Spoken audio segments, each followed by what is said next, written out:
चरण के तहत 11 नवंबर को होने वाले विधानसभा चुनाव को लेकर नामांकन की प्रक्रिया आज से शुरू हो गई है। इसे लेकर गया जिले के 10 विधानसभा सीटों के लिए जिले में कुल 4 स्थल बनाए गए हैं, जहां प्रत्याशी आज से अपना नामांकन कर सकेंगे। हालांकि गया समाहरणालय के आसपास कई जगहों पर बैरिकेडिंग कर दी गई है। साथ ही यातायात को लेकर वन वे किया गया है, जिस कारण महाजाम की स्थिति उत्पन्न हो गई। घंटों लोग जाम में फंसे रहे। इस संबंध में जिलाधिकारी शशांक शुभंकर ने कहा कि आज से नामांकन की प्रक्रिया शुरू कर दी गई है, जो 20 अक्टूबर तक चलेगी। सुबह 11 बजे से लेकर शाम 3 बजे तक नामांकन की प्रक्रिया चलेगी। इसे लेकर सुरक्षा के कड़े प्रबंध किए गए हैं। जगह जगह बैरिकेडिंग की गई है। पार्किंग स्थल निर्धारित किया गया है।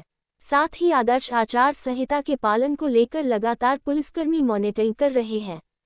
किसी के द्वारा व्यवधान करने पर सख्त कार्रवाई की जाएगी। उन्होंने कहा कि गया महानगर विधानसभा, बेलागंज विधानसभा, वजीरगंज विधानसभा और बोधगया विधानसभा के लिए गया शहर में नामांकन की प्रक्रिया की जाएगी।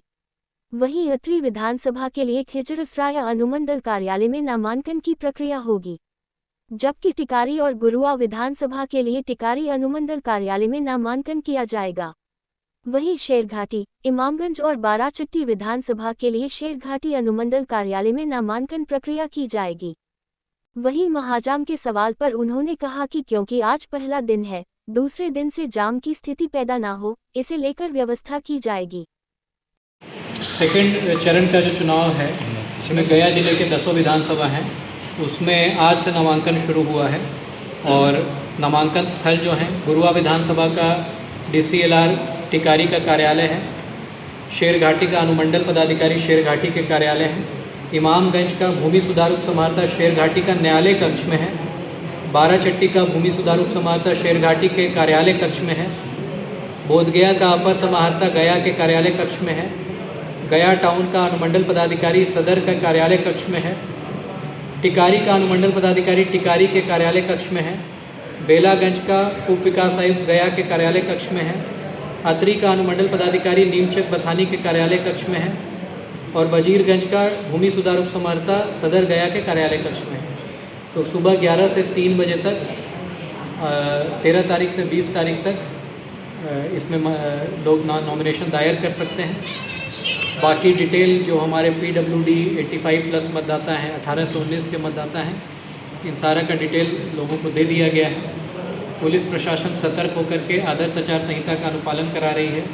उसके वायलेशन के लिए 3 प्राथमिकी भी दर्ज कराई गई है।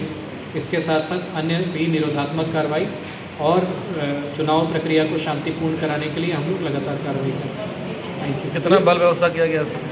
3 जो FIR हुई है किनके विरुद्ध हुई है? हम डिटेल आपको दिलवा देंगे FIR संख्या के साथ। ये भी नोट कर लीजिए। सर क्या क्या ट्रैफिक व्यवस्था को लेकर क्या क्या, क्योंकि शहर थोड़ा जाम है, उसमें हम लोगों ने कहा है इसको और अब बेटर रेगुलेट करेंगे और उम्मीद करते हैं कि कल से ये दिक्कत नहीं आएगी। सर नक्सलियों के क्षेत्र में कितने बजे तक वोटिंग होंगे और शहरी क्षेत्र में कितने बजे? देखिए, बूथवार वोटिंग का टाइमिंग है। अधिकतर बूथ तो सुबह 7 से 6 बजे तक है, लेकिन कुछ बूथ हैं जो 7 से 4 बजे तक है। 7 बूथ ऐसे हैं इमामगंज के दूर दराज वाले, जहाँ पर पहुँचने में काफ़ी समय लगता है, तो वो सुबह 7 से 3 बजे तक है। तो वो सारा डिटेल हम लोग अभी आपको इस लिस्ट में दिया हुआ आपको मिल जाएगा। ठीक सर।